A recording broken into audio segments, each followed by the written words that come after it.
Jaya Radha Radha Madhava Madhava Kunja Kunja Bihari Vihari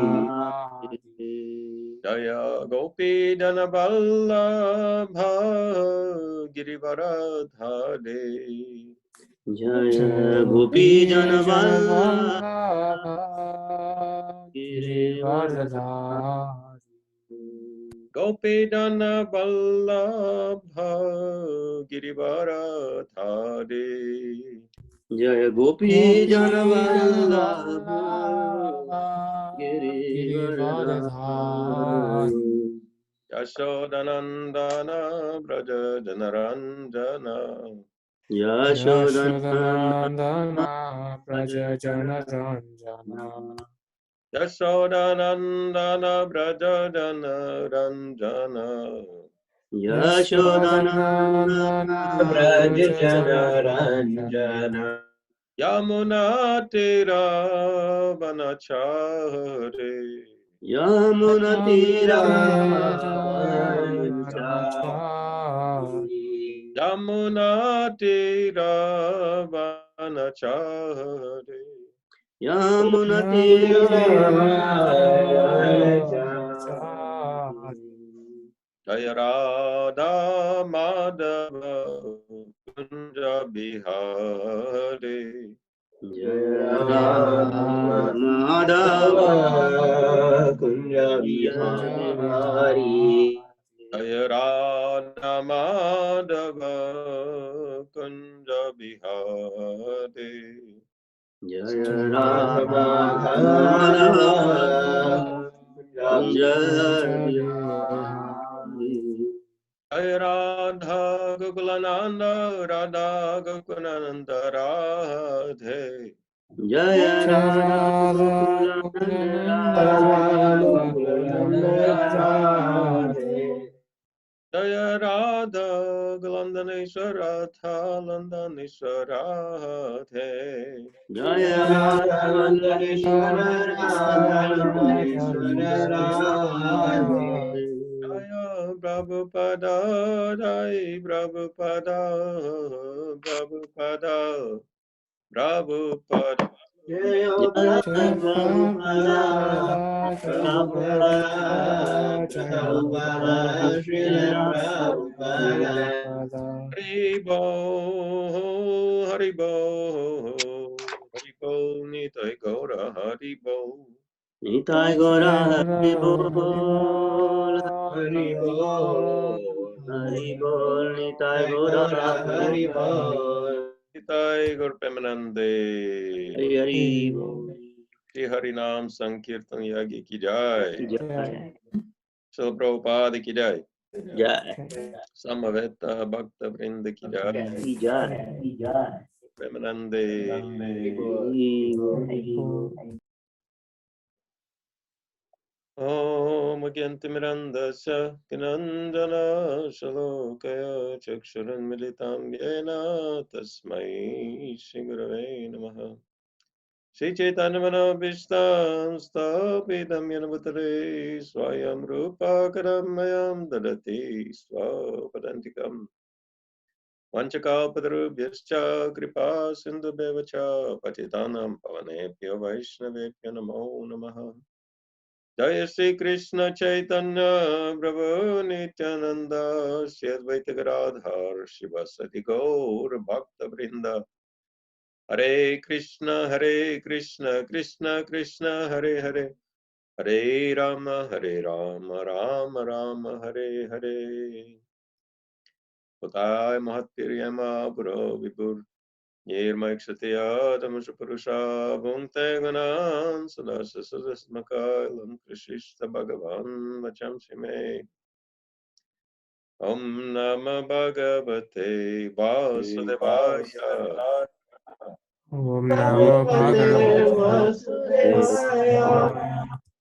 Om Nama Bhagavate Vasudevaya Om Om Namo Namo Bhagavate Bhagavate Vasudevaya Om Nama Bhagavate Vasudevaya Om Om Namo Namo Bhagavate Bhagavate Vasudevaya Hare Krishna Hare Krishna. So we should continue according to our plan, reading the 10th canto of Srimad Bhagavatam. And today we'll start chapter 25. Lord Krishna lifts Govardhan Hill. And we can do it in the same way as before. Someone's reading summary and then share reading of the verses. Someone can read Sanskrit. If Utkarshini wants to do it, she is welcome. Otherwise, she can pass it on to anyone else. And then some translation and purports. So let me see. Any volunteer for reading the summary? As Maharaj, I think we read up to, I think it was verse 8 last time. Was it verse 8? 7, sorry. Oh yes, sorry. 7, yes, 7. I'm forgetting. Okay, we read up to the verse 7 already. That's right. I was thinking, yes. Okay. So, yeah, we'll continue with text 8. So, yeah, who is going to do the Sanskrit? Hare Krishna Maharaj, if nobody else I'm Okay. happy. Okay, Utkarshini, and then translations. I can do them again if no one else wants to. Okay, and purports. I can do the purport, Maharaj. Okay, good. Munidipa. All right, so let's start. Shri Shuka Uvacha Ittam Magavata Jnapta Mega Nirmukta Bandhana Nanda Gokula Masare Pidayama Surojasa. Translation purport. Translation and purport by His Divine Grace, A.C. Bhaktivedanta Swami Srila Prabhupada. Sukadeva Goswami said, on Indra's orders, the clouds of universal destruction, released untimely from their bonds, went to the cowherd pastures of Nanda Maharaj. There they began to torment the inhabitants by powerfully pounding down torrents of rain upon them. Purport. The Samvartaka clouds could cover the entire earth within a single vast ocean. With great strength, these clouds began flooding the simple land of Vraja. So we will see what Vishwanath Chakravarti Thakur says.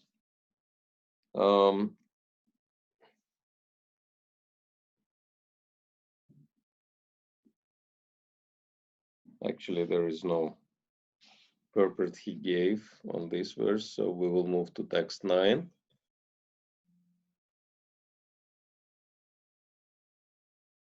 Vidyotmana Vidyudbihi Stanantastanyitnubihi Tivrairmarudganirnunna Vavrushurjala Shatkaraha. Propelled by the fearsome wind gods, the clouds blazed with lightning bolts and roared with thunder as they hurled down hailstones.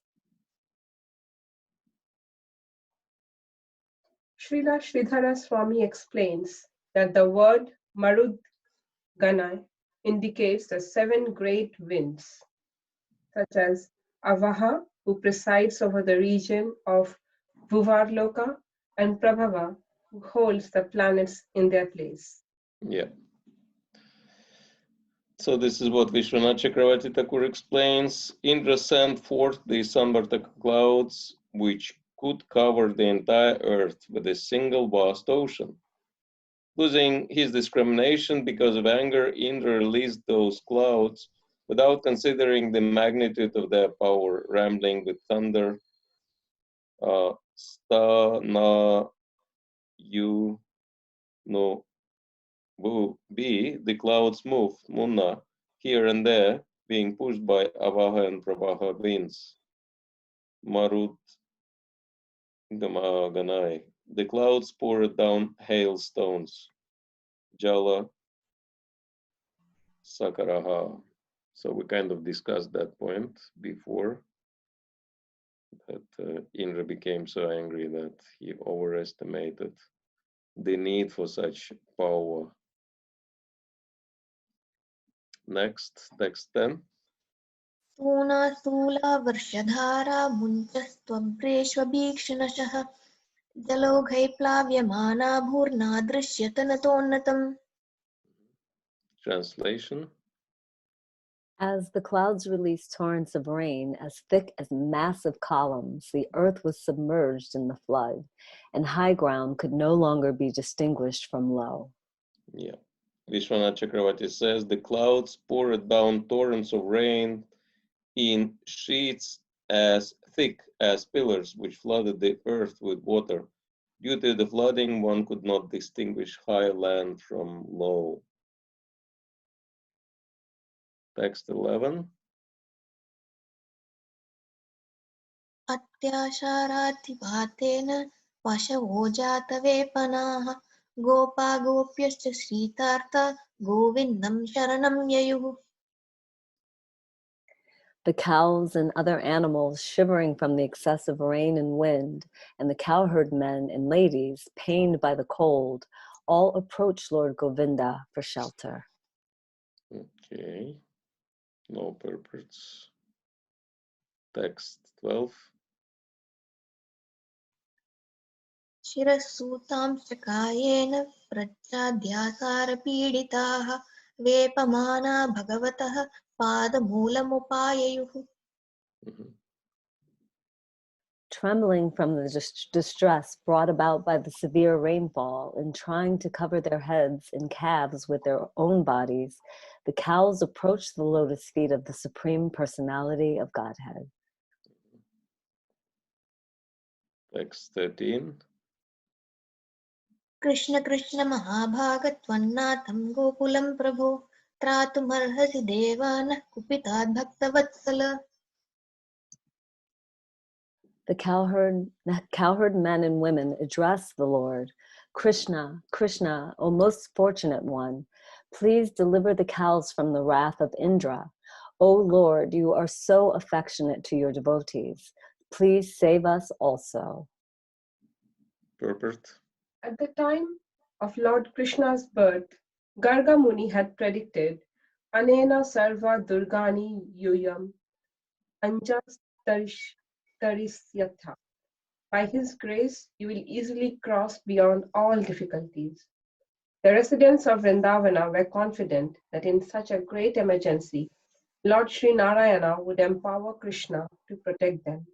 They accepted Krishna as everything, and Krishna reciprocated their love. Yeah. Text 14. शिलावर्षातिवातेन हन्यमानं अचेतनं निरीक्ष्य भगवान् मेने कुपितेन्द्रकृतं Hari. Translation.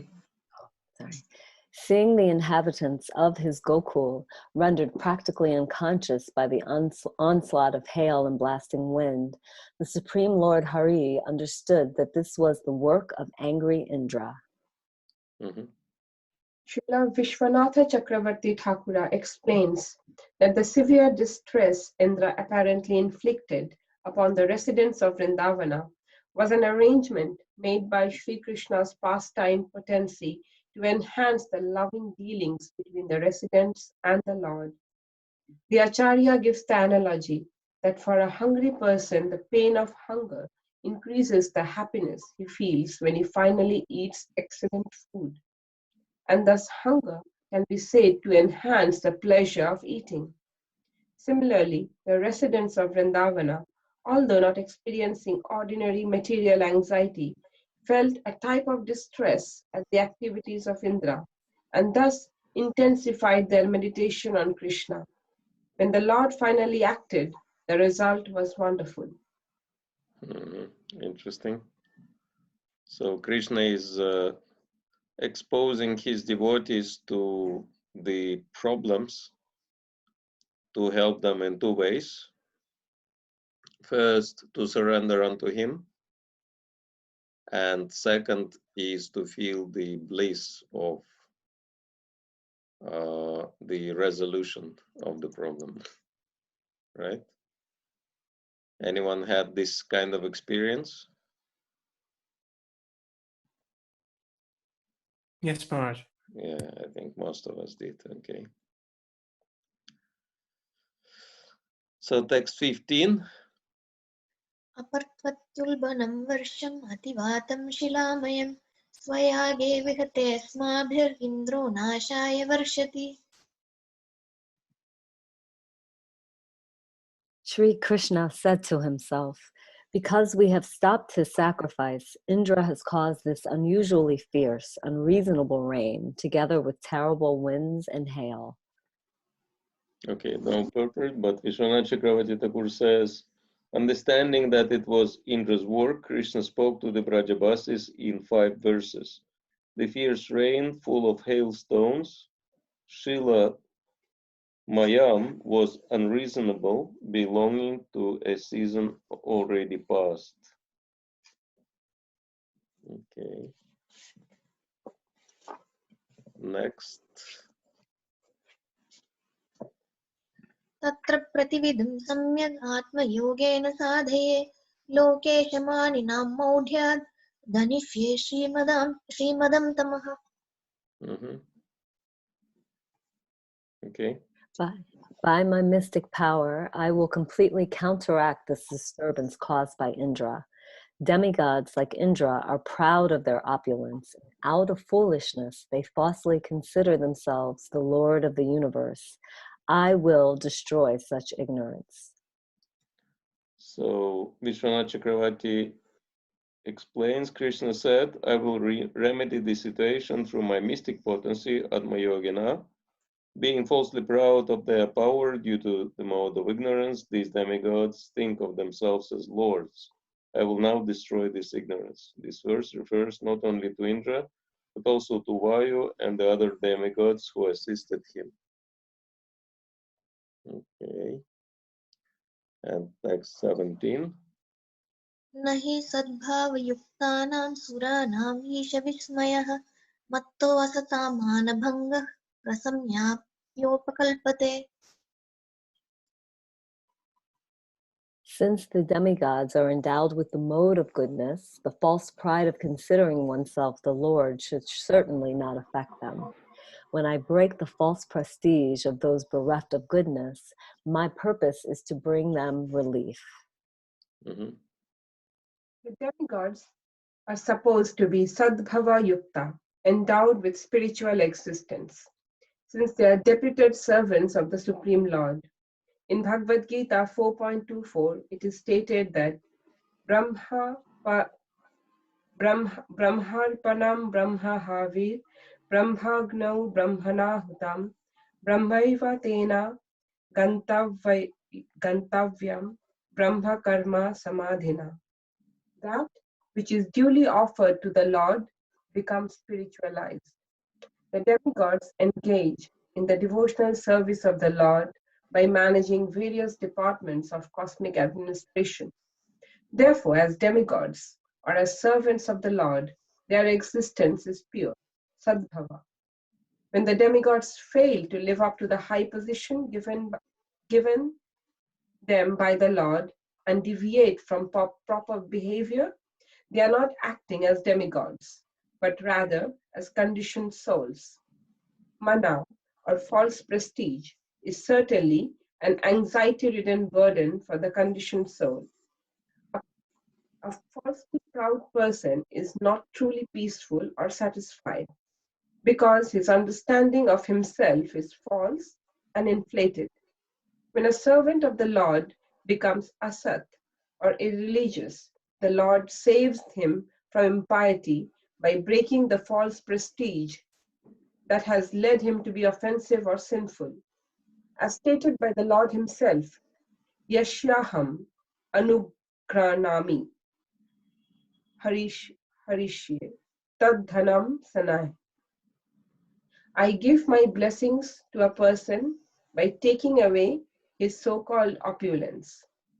Of course, the advanced stage of devotional service to the Lord as described by Rupa Goswami is Yukta Vairagya, utilizing the opulence of this world to execute the Lord's mission. Obviously, the things of this world can be used wonderfully to spread the glories of God and to create a godly society, and a more advanced devotee will not be seduced by material paraphernalia, but will dutifully and honestly engage it solely for the pleasure of the Lord. In this particular case, Lord Indra forgot that he was a humble servant of the God, and Lord Krishna therefore arranged to bring this bewildered demigod to his senses. Yeah.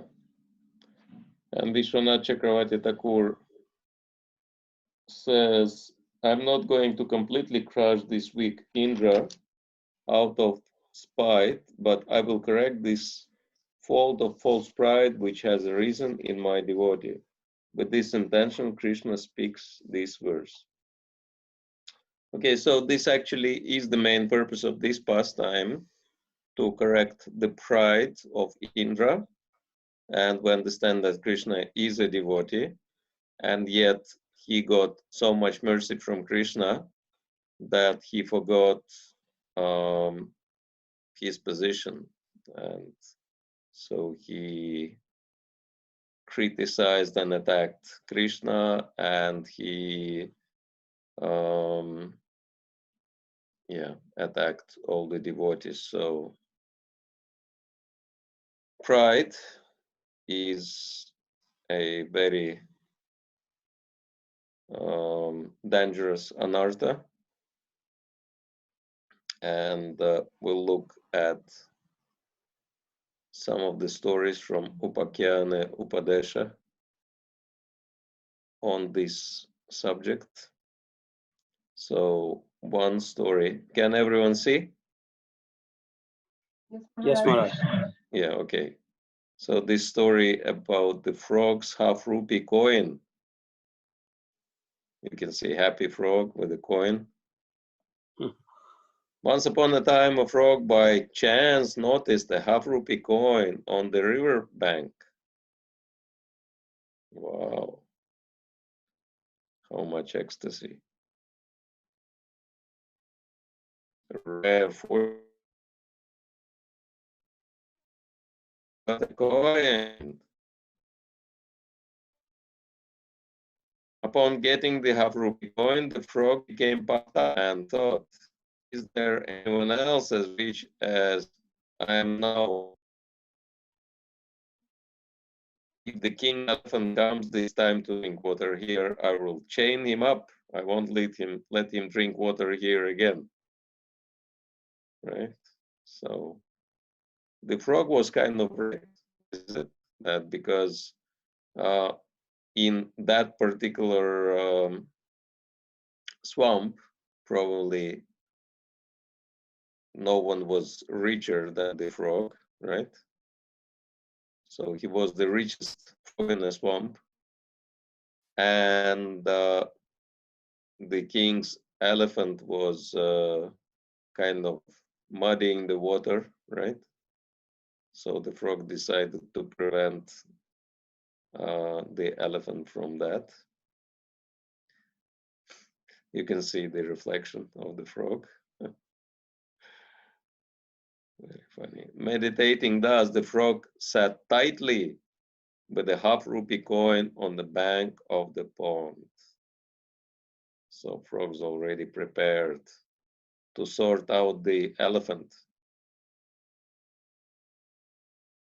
And so here comes the elephant.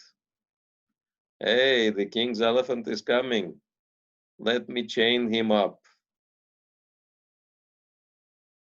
I don't know how he was planning to chain the elephant, because he didn't even have the chain, but anyway.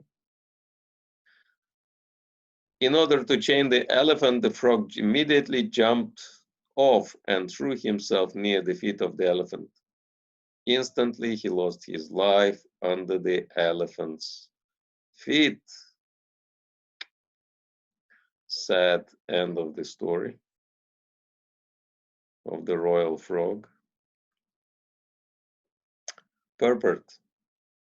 Those who are simply puffed up with the great sphere of mundane activities in this material world prove themselves to be insignificant, like the half-rupee coin of the frogs, whenever they are confronted with the situation of real assessment.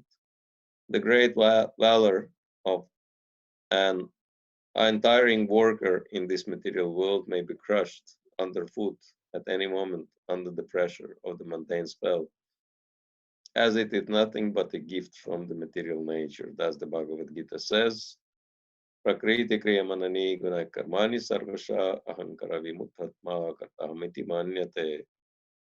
The spirit soul, bewildered by the influence of false ego, thinks himself the doer of activities that are in actuality carried out by the three modes of material nature. Bhagavad Gita 3:27. The activities performed under the influence of different modes of nature are considered by the living entity to have been done by himself under the illusion of I am the Lord. Such a puffed up person under illusion thinks himself to be the Lord of enjoyment in this world and thus wants to lord it over the world. They fail to realize, however, that Mother Nature can at any moment crush down that whole edifice of boasting as a great worker. There is no use of independence and peace-related conceit in this material world. Today's king may be tomorrow's beggar on the street. Today's pauper may become puffed up with unlimited wealth and opulence. So the great saint sings, Rajarye Raja Patyana Naturnat Dekite Kichunai Enamaya Karye Paramishwara Say Tandre Mana Sadakara Bhai. The king's kingdom is like the dancer's dance in an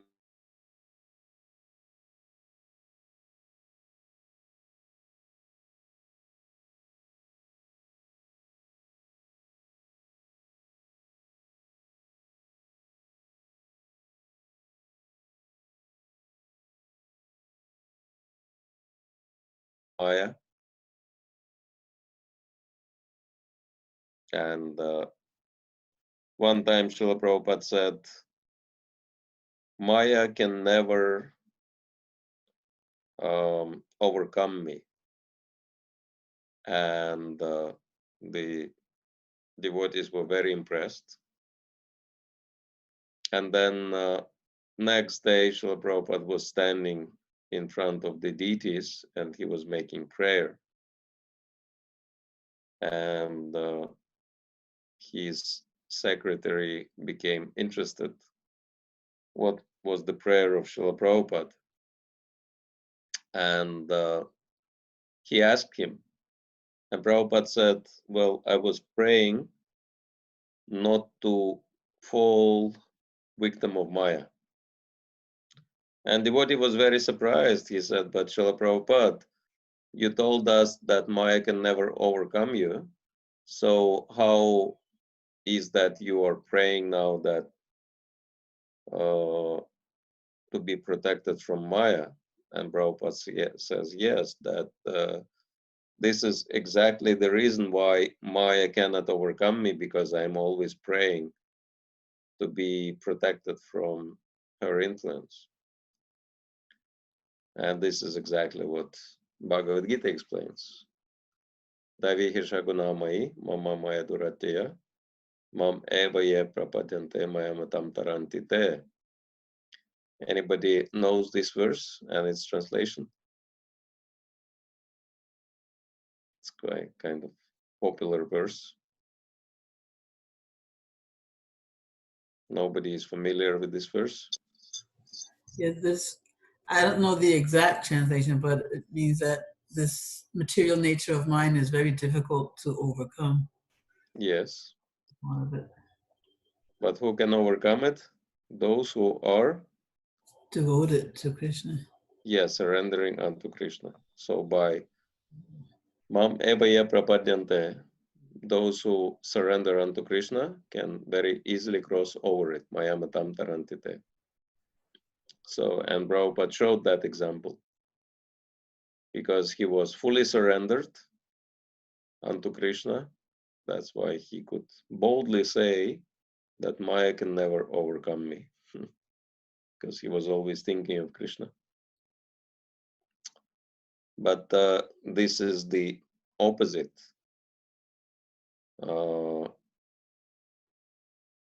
The opposite situation, which Bhagavad Gita 3:27 explains, that actually everything is done by material nature through the modes. But those who are bewildered by ahankar, false ego, ahankar literally means aham, I am the doer. So it's like the modes have done that, but we take the credit for what the modes have done, right? And being bewildered like this, people think I'm the master, because karta, literal meaning of the word karta, is master or boss. And aham means I am the boss, I'm the master. Iti manyate, thinking in this way. And so this is exactly what happened to Indra, right? Who was less than a frog comparing to Krishna. But he was thinking that he's great.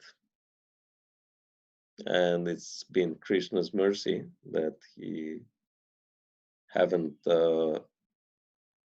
punished him. And this is very interesting in many ways, but this is something which comes up, Krishna's kindness, unlimited kindness to his devotees, that even though Indra is behaving in a very demoniac way, because, actually worse than demoniac, right? Because the demons who were coming to Vrindavan, they were not necessarily trying to kill all the Brajavasis, all the devotees. They were just after Krishna, right? But Indra wanted not only to kill Krishna, but to kill all the devotees. So this is very interesting, which is showing if devotee becomes demonized, demonized? No, I think this is the wrong definition. Demonized, is that the right thing to say? Yes, Maharaj. I imagine. Okay, yeah. Because normally we're saying somebody demonizes somebody, right? But one can demonize himself. Yeah. And so, yeah, when devotee becomes demonized, and this is pretty scary thing, right? That we are devotees, but we can become demonized.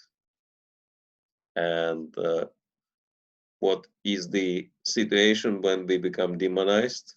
When we become too proud of whatever achievements we have in this world. And Queen Kunti explains this point in her prayers to Krishna. Janmaishwarya Shraddha Shribhir Ed Hamanamada Puman Nabar Hati Arbitatum Vai Tvamakinchana Gocharaha. Any devotee is familiar with this verse?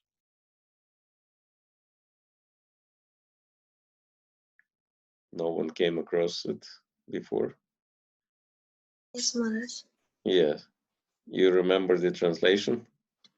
Yeah. High birth, opulence, material opulence, Mm-hmm. fame, Shruta? and intelligence and knowledge. Yes. Education. Education, high education. They are the impediments in the path of bhakti. Yeah. And Shri also beauty. Beauty. Yeah. Yes.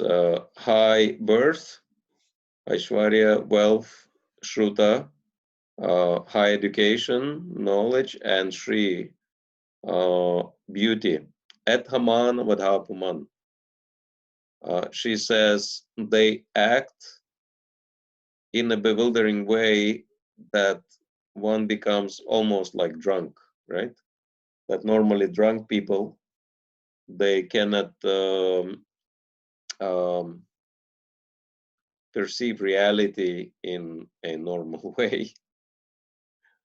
Maybe some of us who haven't been practicing spiritual life since birth had this experience that how alcohol or drugs they intoxicate the person, and then perception becomes completely distorted, right? That drunk people or stoned people, they can do crazy things. Sober person would never do. And many times they regret later, but sometimes it's too late. And yeah, Queen Kunti says that these four things, they are actually natural intoxicants, very dangerous intoxicants. High position in the society and wealth and knowledge, education, and Shri. One can become really intoxicated and puffed up by these things. And what is the result? Naibarhati abidatum vai tvama kinchana gochara, that in this condition one cannot really approach you with sincere feelings because you are the property of materially exhausted. And it is very interesting how Srila Prabhupada is using the word exhausted rather than deprived or bereft. And actually, Srila Prabhupada knew English quite well because, you know, he studied in Scottish college in his youth, so he knew English pretty well. And so anyone can tell us why Srila Prabhupada is using the word materially exhausted rather than bereft or deprived? Because that's more important. So exhausted means you have everything, but you have done with it. Yes. Right? Okay. But deprived doesn't really convey that meaning. That's why. Very good. Yes. Thank you, Bridge. Yes, that exhausted means you're not interested. You have no interest in these things, right? You try to enjoy, and then you exhausted, you know, yourself trying to enjoy because you realized, okay, this does not give me any happiness. And you lost interest in these things. Because if someone is just deprived materially, someone's, you know, if deprivation could be the qualification for becoming a pure devotee, then, you know, all the beggars and bums would all become immediate sannyasis and babajis, right? But it does not necessarily happening because even though they are bereft of good things in life, but it does not mean that they have no interest in these things necessarily. So yes, it is very important how Srila Prabhupada uses the word materially exhausted rather than anything else. So yeah, I think this is very important topic of pride and how devotee can be influenced by pride and how dangerous it is. And let's see if there are any further discussions, comments, questions on this point. Maharaj, when you were explaining that the demons were those who only came to kill Krishna, but when pride took hold of Indra, he wanted to kill all the devotees, the Brajvasis. And it's so true, because we can see that when one becomes puffed up, it impacts, or they would not stop but disturb other devotees, or in a way, like not physically killing, but killing their faith in some ways. Because when somebody gets very puffed up in their own way, so that's a very appropriate comment that you made, which is easy to understand now, whether it's reflecting on reflection. Mike, and I have a question. Yeah. When we were discussing in earlier classes, like anger has a utility, criticism has a utility, right? When it's done by right people, right circumstances, with proper authority. I was just wondering, what is the utility of pride is? Is there any? Yes. Actually, let me remember correctly. Maybe it's better to check. Narottam Das Thakur explains in his Prema Bhakti Chandrika how these 6 enemies, which are Kama, Krodha, Lobha, Moha, Mada, Matsarya, are can be engaged in the service of the Lord. So let me see if I can quickly find it.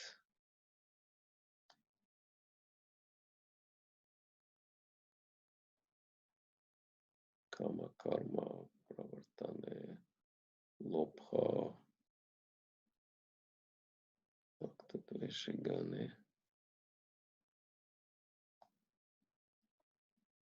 That I remember some of them, how he suggested we can use lust and greed and anger and illusion, but I have to check how he suggested we can use pride, because his definitions are very powerful.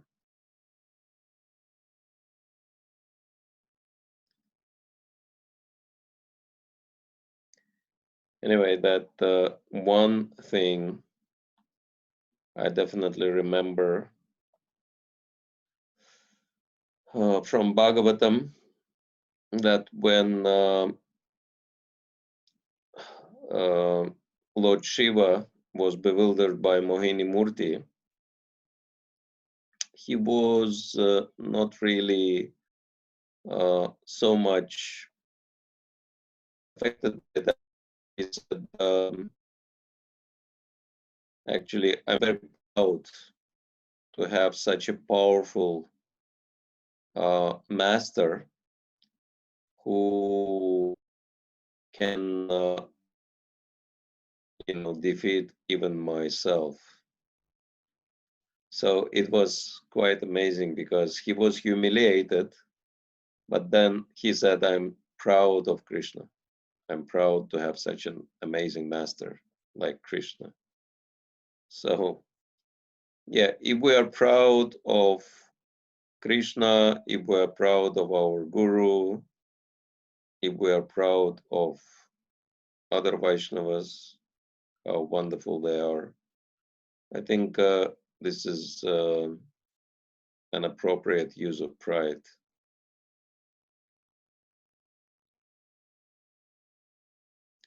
So I'm not sure if I can find it right now.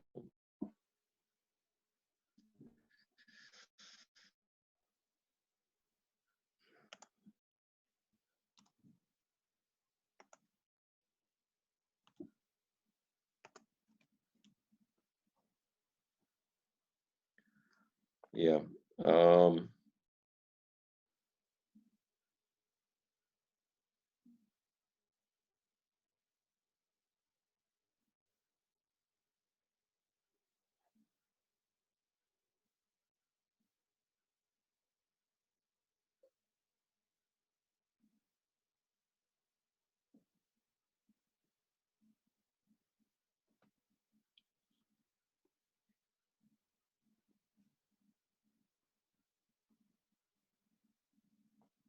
Anyway, while I'm looking, maybe there are some other questions. Sorry, yeah. That's okay. Yeah. Just I was saying, Maharaj, what you mentioned, that we're proud of Krishna, proud of Guru, proud of Vaishnavas, that actually made, kind of connection in the sense is that what happens if we are proud of, Guru, right? So we serve them more, right? We think of them more. We want to know more about them or serve them more. So in that sense, I think if that's what you meant, that's helpful there. When we're proud of our children, we kind of pay more attention to them. We feel good about it in a material sense. So if that pride is directed to Vaishnavas and Krishna and Guru, you feel wonderful. Yeah. And you look wonderful. I was gonna say. That color is very good for you. What is it? The red? Yeah. Yeah, I actually found this quote. So this is text 10. Krishna seva kamarpane krodha bhakta dveshi jane lobha sadhusanga harikata moha ishtalabha bine mada Krishna guna gane. Oh, that's wonderful. Niyukta kariba jata tatha. I will engage my lust in eagerness to serve Krishna, and I will use my anger against those who are envious of the devotees. I will be greedy to hear the topics of Hari in the association of the devotees. I will be illusioned if I fail to achieve my worshipful Lord, and I will feel proud to chant the glories of Krishna. In this way, I will engage them in their respective duties. So he says the same thing. Yeah. So that's the best utilization of pride. Thank you, Maharaj. Thank you. Thank you. Yeah. Yeah, because Krishna is someone we can safely be proud of, right? Because Krishna is so amazing. We can see that all Brajabasis are so proud of Krishna, and they always speak about Krishna and advertise Krishna and glorify Krishna like that. Yes, Maharaj. Thank you. All right, thank you. Anybody else has any points? Hare Krishna Maharaj. Hare Krishna. This is Moni Deepa.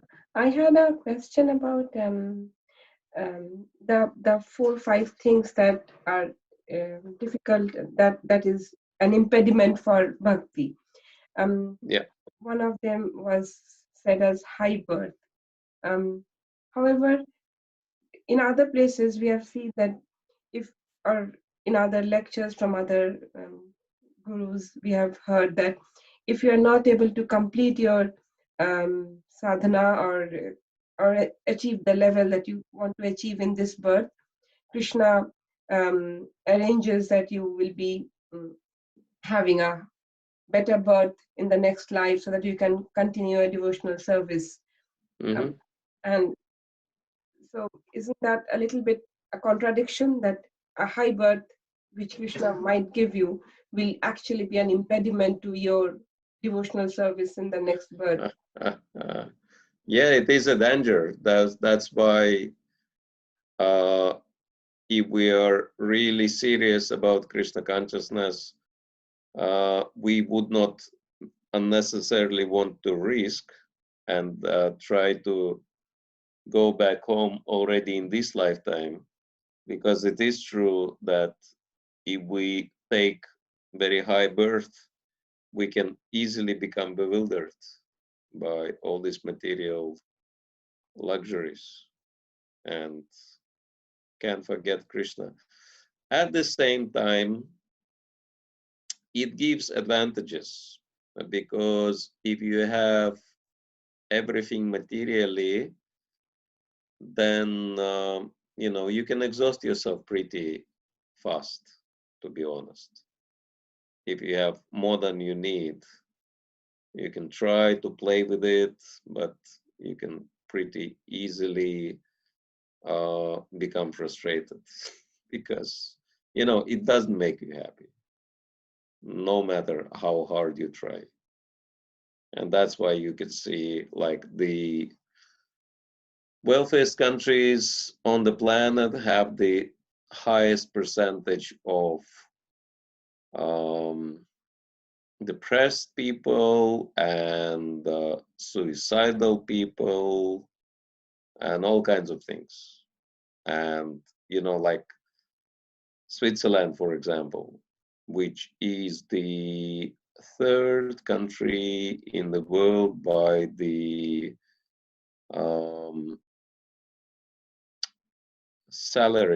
average salary figures. I think the average salary in Switzerland is maybe about 6,000 or 7,000 pounds a month, something like that.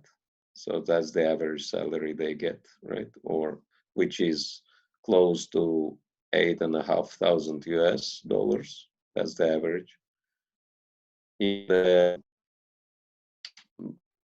And I'm visiting Switzerland regularly, and it's not uncommon for Swiss people to have their own castles in the mountains and their own helicopters and private jets and all kinds of things. It's like pretty normal for them in the pretty wealthy people. And yet it was one of the first countries on the planet which legalized euthanasia. And I think many of you know what euthanasia means, that it is kind of someone wants to finish one's life and then asks doctors, can you give me some lethal injection or whatever. And so they've legalized that in Switzerland because there've been a lot of requests, and some requests, actually quite a few requests, are not because people kind of been in huge pain or terminally ill and they wanted to finish their life, but they would give a reason that I'm just tired of life, like I've seen it all, I've been it everywhere, I've done everything, and I got nothing to look forward to. And so I'm not really interested to live anymore. So like that. And so, for this kind of category, it's like either I'm tired of my life and finish it off, or look for higher meaning. And so, but if they go for it, if they go for spiritual development, they won't be looking back anymore, because they have this very strong realization that there actually is no happiness in the material world. So that's why it does give very strong advantage, in a sense, I would say. And this is my conviction. And actually, I do spend more time in developed countries just because of that, because I know that if this category of people becomes devotees, they really become serious devotees, because it's like the other option for them does not exist anymore. Yeah. Thank you, Maharaj. Thank you. That explains. Thank you. Yeah. Thank you. So, anything else? Any other questions? Hare Krishna Maharaj. Hare Krishna, Gail. Yeah, I have well, maybe it's an obvious question, but I was wondering if you could spell out the reason why having false pride is a burden. As Krishna was saying, he wanted to remove the burden of false pride from Indra. So how is it a burden? Yeah. Interesting. Well, because have prestige and to think myself something great, I have to make a lot of effort to kind of maintain that status quo, right?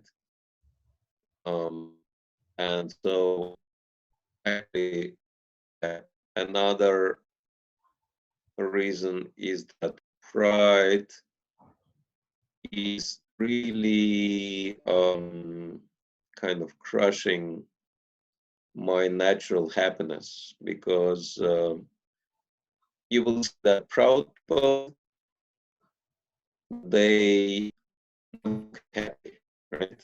Because they try to always calculate how they can protect their position, and always think in terms of friends and enemies, and they want to, they don't want to kind of come off the pedestal in a sense, and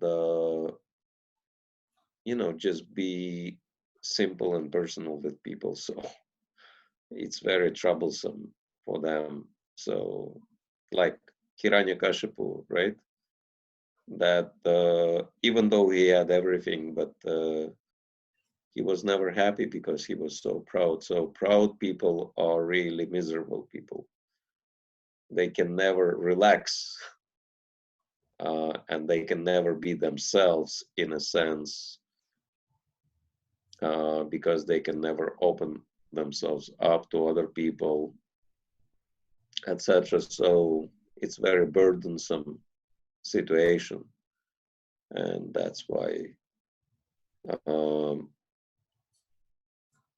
Krishna said, "My purpose is to bring them relief by removing their pride." Mm-hmm. Yeah. Yeah. Basically, it's a lot of work to maintain an unnatural position. Yeah, that's right. Yeah. Okay. Thank you so much. You're welcome. All right. Anything else on the subject of pride? I don't have a question, but I just kind of have a comment how much I appreciated from the purport that Krishna allows his devotees to experience distress to help them surrender and to intensify their meditation. Mm-hmm. I really appreciate that. And I feel like that's part of what's happening now in the world as well. Right. And yeah, so I'm just, in my personal life, I'm just trying to take advantage of of this situation that we're in. Mm-hmm. Yeah, it's true. It's very relevant. All right. Anything else? Otherwise, we'll thank everyone for your participation and sharing the responsibility for going through the chapter. and wish everyone to be safe and happy in Krishna consciousness. And those who are in UK, have a good night, and those who are in US, have a good day. And we'll meet again quite soon. Hare Krishna. Thank you, Maharaj. Thank you, Thank Maharaj. you. Krishna, thank you. Thank you, Thank you very Maharaj. much. Hare Krishna. Srila Prabhupada ki jai. Jai. Jai. Grantaraj Srimad Bhagavatam ki jai. Jai. Gaur Prem. Hari Hari. Very well. Hare Krishna. Next week,